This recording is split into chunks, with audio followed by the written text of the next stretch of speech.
ಸ್ನೇಹಿತರು ನಮಸ್ಕಾರ. ನಾನು ನಿಮ್ಮ ರಾಕೇಶ್ ಆರುಂಡಿ. ಕ್ರೀಡಾಲೋಕದ ಮಹಾಯುದ್ಧಕ್ಕೆ ಸ್ವಾಗತ. ಇದು ಕೇವಲ ಫುಟ್ಬಾಲ್ ಪಂದ್ಯವಾಗಿರಲಿಲ್ಲ, ಇದು ಉಸಿರು ಬಿಗಿಹಿಡಿದು ನೋಡುವಂಥ ರೋಚಕತೆಯ ಪರಮಾವಧಿಯಾಗಿತ್ತು. ಕಳೆದ ರಾತ್ರಿ ನಡೆದಂಥ ಮ್ಯಾಚ್ ಎಂಥ ಅದ್ಭುತವಾದಂಥ ಥ್ರಿಲ್ಲಿಂಗ್ ಎಕ್ಸ್ಪೀರಿಯನ್ಸ್ನ ಕೊಟ್ಟಿದ್ದು. 2026 ಫಿಫಾ ವಿಶ್ವಕಪ್ನ 2ನೇ ಸೆಮಿಫೈನಲ್ನಲ್ಲಿ ಇತಿಹಾಸವನ್ನು ಸೃಷ್ಟಿ ಮಾಡಲಿಕ್ಕೆ 2 ಬಲಾಢ್ಯ ಟೀಮ್ಗಳು ಎದುರಾಗಿದ್ವು. ಒಂದು ಕಡೆ ಲಿಯೋನೆಲ್ ಮೆಸ್ಸಿ ಅರ್ಜೆಂಟೀನಾ, ಮತ್ತೊಂದೆಡೆ ಇಂಗ್ಲೆಂಡ್ನ ಸಿಂಹಗಳು. ನೋಡಿ, ಫುಟ್ಬಾಲ್ ಇತಿಹಾಸದಲ್ಲಿ ಈ ಪಂದ್ಯವನ್ನು ಅತ್ಯಂತ ಅಪಾಯಕಾರಿ ಪಂದ್ಯ, ಹೈಯೆಸ್ಟ್ ರಿಸ್ಕ್ ಮ್ಯಾಚ್ ಅಂತ ಹೇಳಿ ಅಮೆರಿಕಾದ ತನಿಖಾ ಸಂಸ್ಥೆ FBI ಮತ್ತು ಸ್ಥಳೀಯ ಪೊಲೀಸ್ನವರು ಘೋಷಣೆ ಮಾಡಿದರು. ಉಭಯ ದೇಶಗಳ ನಡುವಿನ ಹಳೆಯ ರಾಜಕೀಯ ದ್ವೇಷದ ಅಂದರೆ ಫಾಕ್ಲ್ಯಾಂಡ್ ಯುದ್ಧದ ಹಿನ್ನೆಲೆ ಅಭಿಮಾನಿಗಳನ್ನು ಮೈದಾನದ ಹೊರಗೆ ಹೊಡೆದಾಡ್ಕೊಳ್ಬೋದು ಅಂತ ಹೇಳಿ ಇಂಗ್ಲೆಂಡ್ ಮತ್ತು ಅರ್ಜೆಂಟೀನಾ ಅಭಿಮಾನಿಗಳಿಗೆ ಪ್ರತ್ಯೇಕ ಗೇಟ್ಗಳ ಮುಖಾಂತರ ಎಂಟ್ರಿ ಕೊಡಲಾಗಿತ್ತು. 85 ನಿಮಿಷಗಳವರೆಗೂ ಕೂಡ ಇಡೀ ಮ್ಯಾಚ್ ಇಂಗ್ಲೆಂಡ್ ಗೆಲುವಿನ ನಗೆಯನ್ನು ಬೀರ್ತಾ ಇದ್ದಿದ್ದು. ಇಡೀ ಜಗತ್ತು ಮೆಸ್ಸಿ ಕತೆ ಮುಗೀತು ಅಂದ್ಕೊಂಡಿದ್ವು. ಆದರೆ ಅಲ್ಲಿಂದ ಶುರುವಾಗಿದ್ದ ಅಸಲಿ ಕ್ಲೈಮ್ಯಾಕ್ಸ್. ಕೊನೆಯ 7 ನಿಮಿಷಗಳಲ್ಲಿ ಅರ್ಜೆಂಟೀನಾ ಇಂಗ್ಲೆಂಡ್ ಕೋಟೆಯನ್ನು ಧೂಳಿಪಟ ಮಾಡಿಬಿಡ್ತು. ಮೆಸ್ಸಿ ಮ್ಯಾಜಿಕ್ ಇಂಗ್ಲೆಂಡ್ ಕನಸನ್ನು ನುಚ್ಚುಮೂರು ಮಾಡಿದ್ದಾದರೂ ಹೇಗೆ ಅನ್ನೋ ತುಂಬ ಇಂಟ್ರೆಸ್ಟಿಂಗ್ ಆದಂಥ ವಿಷಯ. ಈ ವಿಡಿಯೋ ಕೊನೆವರೆಗೂ ನೋಡ್ತಾ ಹೋಗಿ. ನೋಡಿ, ಕ್ರೀಡಾ ಇತಿಹಾಸದ ಸಾರ್ವಕಾಲಿಕ ರೋಚಕ ಪಂದ್ಯದ ಕಂಪ್ಲೀಟ್ ರಿಪೋರ್ಟ್ ಇದು.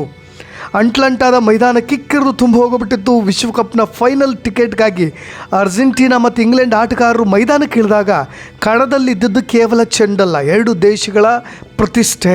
ಮೊದಲಾರ್ಧದಲ್ಲಿ ಇಬ್ಬರೂ ಕೂಡ ಜಿದ್ದಾಜಿದ್ದಿನ ಆಟ ಆಡಿದ್ರು. ಯಾರೂ ಕೂಡ ಒಂದು ಗೋಲನ್ನು ಕೂಡ ಬಿಟ್ಟುಕೊಡಲಿಲ್ಲ. 0-0 ಫಸ್ಟ್ ಹಾಫ್ನಲ್ಲಿ. ಆದರೆ ದ್ವಿತೀಯಾರ್ಧದಲ್ಲಿ ಇಂಗ್ಲೆಂಡ್ ಭರ್ಜರಿ ಪ್ರಹಾರವನ್ನು ನಡೆಸಬಿಡ್ತು. 55ನೇ ನಿಮಿಷದಲ್ಲಿ ಆಂಥನಿ ಗೋರ್ಡನ್ ಹೊಡೆದಂಥ ಬುಲೆಟ್ ವೇಗದ ಗೋಲು ಅರ್ಜೆಂಟೀನಾ ಕ್ಯಾಂಪ್ನಲ್ಲಿ ನಿಶ್ಶಬ್ದ ಆವರಿಸುವಂತೆ ಮಾಡಿಬಿಡ್ತು. ಇಂಗ್ಲೆಂಡ್ 1-0 ಮುನ್ನಡೆಯನ್ನು ಸಾಧಿಸ್ತು. ನೋಡಿ, ಅದಕ್ಕೆ ನಾನು ಹೇಳಿದ್ದು ಪಂದ್ಯ ಅಲ್ಲ, ರಣರಂಗ ಅಂತ. 85 ನಿಮಿಷಗಳ ಕಾಲ ಇಡೀ ಜಗತ್ತು ಇಂಗ್ಲೆಂಡ್ ಗೆದ್ದೇ ಬಿಡ್ತು ಅಂತ ಹೇಳಿ ಸಂಭ್ರಮ ಪಡ್ತಾಯಿತ್ತು. ಅರ್ಜೆಂಟೀನಾ ಅಭಿಮಾನಿಗಳು TV ಆಫ್ ಮಾಡಿ ಕಣ್ಣೀರಿಡ್ತಾ ಮಲಗಲಿಕ್ಕೆ ಸಿದ್ಧರಾಗ್ತಾಯಿದ್ರು. ಆದರೆ ಲಿಯೋನೆಲ್ ಮೆಸ್ಸಿ ಎಂಬ ಮಾಂತ್ರಿಕ ಮೈದಾನದಲ್ಲಿ ಇರಬೇಕಾದ್ರೆ ಪಂದ್ಯ ಮುಗೀತು ಅಂತ ಬರೆದಿಟ್ಕೊಳ್ಳಿಕ್ಕೆ ಯಾರಿಂದಲೂ ಕೂಡ ಸಾಧ್ಯವಿಲ್ಲ. ಗಡಿಯಾರದ ಮುಳ್ಳು ವೇಗವಾಗಿ ಓಡ್ತಾ ಇತ್ತು. 80ನೇ ನಿಮಿಷ, 83ನೇ ನಿಮಿಷ, 85ನೇ ನಿಮಿಷ ಅರ್ಜೆಂಟೀನಾ ಅಭಿಮಾನಿಗಳ ಕಣ್ಣಲ್ಲಿ ನೀರು ಮೂಡಿಬಿಟ್ಟಿತ್ತಾಗ. ಇಂಗ್ಲೆಂಡ್ ಗೆಲುವು ಖಚಿತ. ಮೆಸ್ಸಿಯ ವಿಶ್ವಕಪ್ ಜರ್ನಿ ಇಲ್ಲಿಗೆ ಕಂಪ್ಲೀಟ್ ಮುಗೀತು ಅಂತ ಎಲ್ಲರೂ ಭಾವಿಸಿದರು. ವಿಶ್ವಕಪ್ ಇತಿಹಾಸದಲ್ಲೇ ಇಂಥದ್ದೊಂದು ತಿರುಗು ಬೀಳುವಿಕೆಯನ್ನು ಯಾರೂ ಕೂಡ ನೋಡಿರಲಿಕ್ಕಿಲ್ಲ, ಊಹೆ ಕೂಡ ಮಾಡಿರಲಿಕ್ಕಿಲ್ಲ. ಸೋಲಿನ ಮರಣಶಾಸನ ಬರೀಲಿಕ್ಕೆ ಇಂಗ್ಲೆಂಡ್ ತಂಡದ ಎದೆಯ ಮೇಲೆ ಕೊನೆಯ 7 ನಿಮಿಷಗಳಲ್ಲೇ ಅರ್ಜೆಂಟೀನಾ ವಿಜಯ ಪತಾಕೆಯನ್ನು ನೆಟ್ಟಿದ್ದು ಹೇಗೆ ಅನ್ನೋದೇ ತುಂಬ ಇಂಟ್ರೆಸ್ಟಿಂಗ್. ಇಂಗ್ಲೆಂಡ್ ಕೋಟೆಯನ್ನು ಧೂಳೀಪಟ ಮಾಡಿದಂಥ ಮೆಸ್ಸಿ ಮ್ಯಾಜಿಕ್ನ ಆ ಕಂಪ್ಲೀಟ್ ರೋಮಾಂಚನಕಾರಿ ಗೋಲ್ ಬಗ್ಗೆ ನಾನು ಹೇಳ್ತಾ ಇರೋದು. ನೋಡಿ, ಫುಟ್ಬಾಲ್ ಲೋಕದ ಇತಿಹಾಸ ಬರೆಯೋರನ್ನ ಜಗತ್ತು the greatest of all time ಅಂತ ಸುಮ್ಮನೆ ಕರೆಯೋದಿಲ್ಲ. 85ನೇ ನಿಮಿಷದಲ್ಲಿ ಸಿಡಿದು ನಿಂತ ಲಿಯೋನೆಲ್ ಮೆಸ್ಸಿ ಇಂಗ್ಲೆಂಡ್ನ 3 ಡಿಫೆಂಡರ್ಗಳನ್ನು ವಂಚನೆ ಮಾಡಿ ಎಂಜೋ ಫೆರ್ನಾಂಡಿಸ್ಗೆ ಅದ್ಭುತವಾದಂಥ ಪಾಸನ್ನು ಕೊಡ್ತಾರೆ. ಎಂಜೋ ತಡಮಾಡದೆ ಚೆಂಡನ್ನು ನೆಟ್ಟಿಗೆ ತಳ್ತಾರೆ. ಗೋಲ್. ಇಡೀ ಸ್ಟೇಡಿಯಂ ಅಲುಗಾಡಿ ಹೋಗುತ್ತೆ. ಸ್ಕೋರ್ 1-1 ಈಕ್ವಲ್ ಆಗುತ್ತೆ. ಪಂದ್ಯ ಮುಗಿತಾ ಇದ್ದಾಗ ರೋಚಕತಿರ್ವು. ನೋಡಿ, ಅಟ್ಲಾಂಟಾದ ಅಖಾಡದಲ್ಲಿ ಹತ್ಕೊಂಡಿದ್ದಂಥ ಬೆಂಕಿ ಸಾಧಾರಣವಾಗೇನು ಇರಲಿಲ್ಲ. ಮೊದಲ ಸೆಕೆಂಡ್ನಿಂದಲೇ ಇಂಗ್ಲೆಂಡ್ ಮತ್ತು ಅರ್ಜೆಂಟೀನಾ ಆಟಗಾರರು ಒಂದು ರೀತಿಯಾಗಿ ರಕ್ತಸಿಕ್ತ ಹೋರಾಟಕ್ಕೆ ಹಿಡಿದು ಬಿಟ್ಟಿದ್ರು. ಗೋಲ್ ಹೊಡಿಲಿಕ್ಕೆ ಇಬ್ಬರು ಪರಸ್ಪರ ಹಲ್ಲು ಕಚ್ಚಿ ಕಾದಾಡ್ತಾಯಿದ್ರು.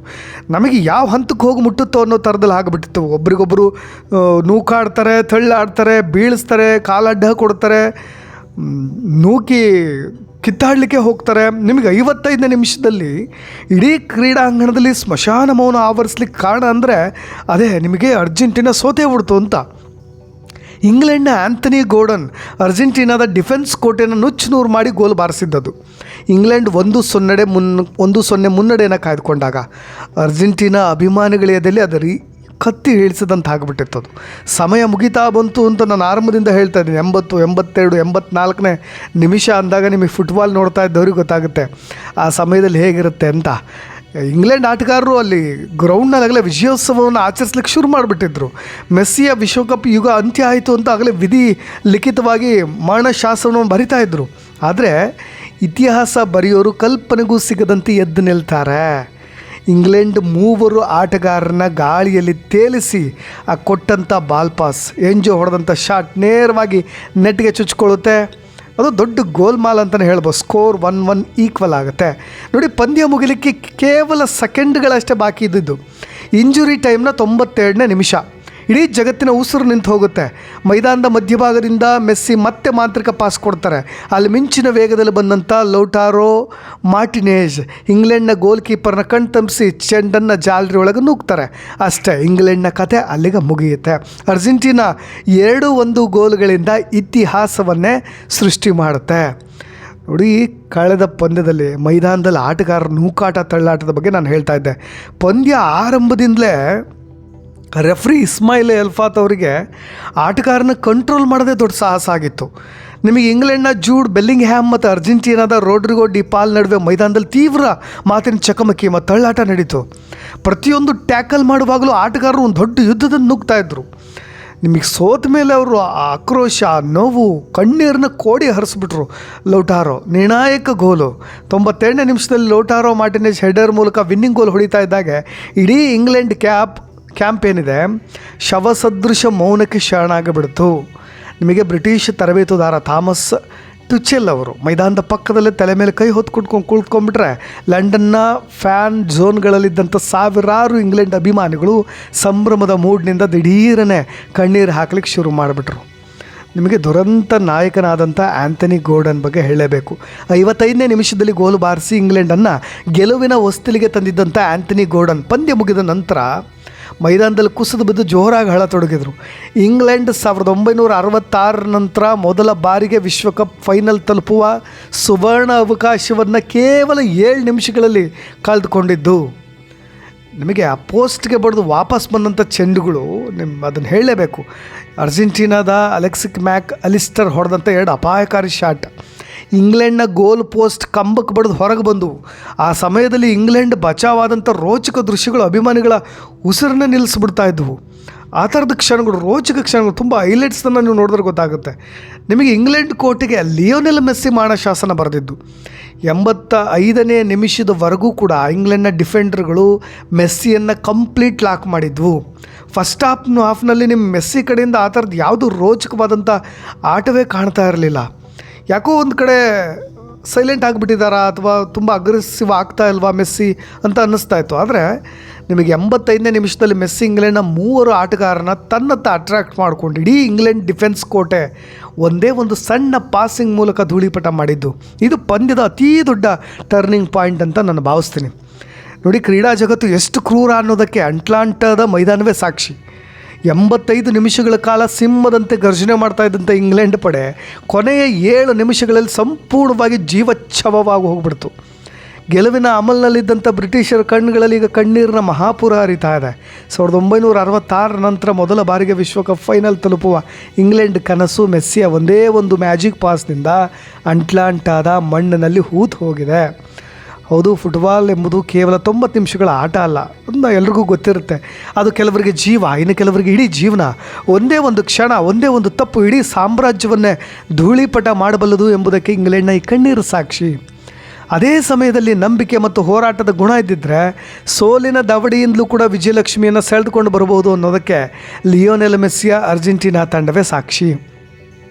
ಇಂಗ್ಲೆಂಡ್ನ ಸಿಂಹಗಳ ಗರ್ವಭಂಗ ಮಾಡಿ ವಿಶ್ವಕಪ್ ಇತಿಹಾಸದಲ್ಲಿ ಅತ್ಯಂತ ರೋಚಕ ಕಂಬ್ಯಾಕ್ ಮಾಡಿರ್ತಕ್ಕಂಥ ಹಾಲಿ ಚಾಂಪಿಯನ್ ಅರ್ಜೆಂಟೀನಾ ಈಗ ಹೆಮ್ಮೆಯಿಂದ ಫೈನಲ್ಗೆ ಲಗ್ಗೆ ಇಟ್ಟಿದೆ. ಇತ್ತ ಇಂಗ್ಲೆಂಡ್ ತಂಡ 60 ವರ್ಷಗಳ ವಿಶ್ವಕಪ್ ಕನಸು ಮತ್ತೊಮ್ಮೆ ಕಣ್ಣೀರಿನ ಸಾಗರದಲ್ಲಿ ಕೊಚ್ಚಿ ಹೋಗಿದೆ. ಆದರೆ ಫೈನಲ್ ಮ್ಯಾಚ್ ಬಗ್ಗೆ ಸ್ವಲ್ಪ ಚುಟುಕಾದಂಥ ಇನ್ಫಾರ್ಮೇಷನ್ ಹೇಳೇ ಬಿಡ್ತೀನಿ. ಫುಟ್ಬಾಲ್ ಇತಿಹಾಸದಲ್ಲಿ ಅರ್ಜೆಂಟೀನಾ ಮತ್ತು ಸ್ಪೇನ್ ಪರಸ್ಪರ ಮುಖಾಮುಖಿ ಆಗ್ತಾ ಇರೋದು ಬಹಳ ಅಪರೂಪ. ಆದರೆ ಆಡಿರೋ ಪಂದ್ಯಗಳ ಲೆಕ್ಕಾಚಾರ ಮಾತ್ರ ತುಂಬ ರೋಮಾಂಚನಕಾರಿ. ಒಟ್ಟಾರೆಯಾಗಿ ಆಡಿದಂಥ ಪಂದ್ಯಗಳು 14, ಸ್ಪೇನ್ 6, ಅರ್ಜೆಂಟೀನಾ 6, ಸಮಬಲ. ಡ್ರಾ ಆದಂಥ ಪಂದ್ಯಗಳು 2. ವಿಶ್ವಕಪ್ ಇತಿಹಾಸದಲ್ಲಿ ಮುಖಾಮುಖಿ ನೋಡೋದಾದರೆ ಈ 2 ಬಲಿಷ್ಠ ತಂಡಗಳು ಪರಸ್ಪರ ಎದುರಾಗಿರೋದು ಕೇವಲ 1 ಬಾರಿ ಮಾತ್ರ. 1966ರಲ್ಲಿ ವಿಶ್ವಕಪ್ನಲ್ಲಿ ನಡೆದಂಥ ಆ ಏಕೈಕ ಪಂದ್ಯದಲ್ಲಿ ಅರ್ಜೆಂಟೀನಾ ತಂಡ ಸ್ಪೇನ್ ವಿರುದ್ಧ 2-1 ಗೋಲುಗಳ ಅಂತರದಿಂದ ಜಯ ಸಾಧಿಸಿತ್ತು. ಈ ಬಾರಿ 2026ರಲ್ಲಿ ನಡೀತಾ ಇರೋದು ವಿಶ್ವಕಪ್ ಇತಿಹಾಸದಲ್ಲೇ ಇವೆರಡು ತಂಡಗಳ ನಡುವಿನ ಮೊದಲ ನಾಕೌಟ್ ಹಾಗೂ ಫೈನಲ್ ಪಂದ್ಯ ಆಗಿದೆ. ಕೊನೆಯ ಮುಖಾಮುಖಿ ಮತ್ತು ಇತಿಹಾಸ ಇವರಿಬ್ಬರ ನಡುವೆ ನಡೆದಂಥ ಕೊನೆಯ ಪ್ರಮುಖ ಪಂದ್ಯ 2018ರ ಅಂತಾರಾಷ್ಟ್ರೀಯ ಸೌಹಾರ್ದ ಪಂದ್ಯ, ಫ್ರೆಂಡ್ಲಿ ಮ್ಯಾಚ್ ಆಗಿತ್ತದು. ಆ ಪಂದ್ಯದಲ್ಲಿ ಲಿಯೋನೆಲ್ ಮೆಸ್ಸಿ ಆಡಿರಲಿಲ್ಲ. ಈ ಪಂದ್ಯದಲ್ಲಿ ಸ್ಪೇನ್ 6-1 ಗೋಲುಗಳ ಭಾರೀ ಅಂತರದಿಂದ ಅರ್ಜೆಂಟೀನಾವನ್ನು ಸೋಲಿಸಿ ಧೂಳಿಪಟ ಮಾಡಿತ್ತು. ಇನ್ನು ಫೈನಲ್ ಪಂದ್ಯದ ವಿಶೇಷ ಹೈಲೈಟ್ಸ್ನ ನೋಡೋದಾದರೆ ಮೆಸ್ಸಿ ವರ್ಸಸ್ ಲಮಿನ್ ಯಮಲ್. ಬಾರ್ಸಿಲೋನಾ ಕ್ಲಬ್ನ ಸಾರ್ವಕಾಲಿಕ ಶ್ರೇಷ್ಠ ಆಟಗಾರ ಲಿಯೋನೆಲ್ ಮೆಸ್ಸಿ ಮತ್ತು ಅದೇ ಕ್ಲಬ್ನ ಪ್ರಸ್ತುತ ಯುವ ಅಣಿಮುತ್ತು ಸ್ಪೇನ್ನ 19 ವರ್ಷದ ಲಮಿನ್ ಯಮಲ್ ಮೈದಾನದಲ್ಲಿ ಮುಖಾಮುಖಿ ಆಗ್ತಾ ಇದ್ದಾರೆ. ಜಾಗತಿಕ ಫುಟ್ಬಾಲ್ ಇತಿಹಾಸದ ಅತ್ಯಂತ ದೊಡ್ಡ ಆಕರ್ಷಣೆ. ಇನ್ನು ದಾಖಲೆಯ ಫೈಟ್. ಅರ್ಜೆಂಟೀನಾ ತಂಡ ಸತತ 2ನೇ ಬಾರಿಗೆ ವಿಶ್ವಕಪ್ಪನ್ನು ಗೆದ್ದು ತನ್ನ 4ನೇ ಪ್ರಶಸ್ತಿಯನ್ನು ಮುಡಿಗೇರಿಸಿಕೊಳ್ಳಲಿಕ್ಕೆ ಹೋರಾಡ್ತಾ ಇದ್ದರೆ, ಸ್ಪೇನ್ ತನ್ನ ಇತಿಹಾಸದ 2ನೇ ವಿಶ್ವಕಪ್ ಟ್ರೋಫಿಯನ್ನು ಎತ್ತಿಡಿಲಿಕ್ಕೆ ಸಜ್ಜಾಗಿದೆ. ಈಗ ಇಡೀ ಜಗತ್ತಿನ ಕಣ್ಣು ಜುಲೈ 19 ಭಾನುವಾರ ನಡೀತಾ ಇರತಕ್ಕಂಥ ಆ ಮಹಾಯುದ್ಧದ ಮೇಲಿದೆ. ಮೆಸ್ಸಿ ತನ್ನ ವೃತ್ತಿ ಜೀವನದ ಕೊನೆಯ ವಿಶ್ವಕಪ್ ಟ್ರೋಫಿಯನ್ನು ಎತ್ತಿಡಿದು ಇತಿಹಾಸವನ್ನು ಸೃಷ್ಟಿ ಮಾಡ್ತಾರಾ, ಅಥವಾ ಯುವ ಸೈನ್ಯದ ಸ್ಪೇನ್ ತಂಡ ಅರ್ಜೆಂಟೀನಾಗೆ ಬ್ರೇಕ್ ಹಾಕತ್ತಾ? ಕ್ರೀಡಾಲೋಕದ ಇಂಥದ್ದೇ ಪ್ರತಿಯೊಂದು ರೋಚಕ ಅಪ್ಡೇಟ್ಗಳಿಗಾಗಿ ಅವನಿಯಾನ ಚಾನಲ್ನ ನೋಡ್ತಾ ಇರಿ. ನಾನು ನಿಮ್ಮ ರಾಕೇಶ್ ಆರುಂಡಿ. ಧನ್ಯವಾದ.